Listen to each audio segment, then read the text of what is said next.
الفنان جميل راتب ابن مدينة المنيا ترك مصر وهو في العشرينات، وقضى في فرنسا 10 سنوات، وعمل بالسينما العالمية.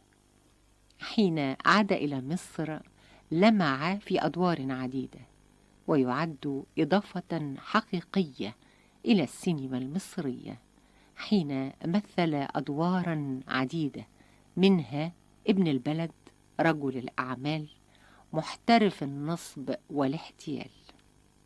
هو ممثل مطلوب في هذا السن، ويعهد له المخرجون بأدوار هامة لا يمكن أن يؤديها غيره. جميل راتب هو خلاصة القول مكسب حقيقي للسينما منذ أن عمل فيها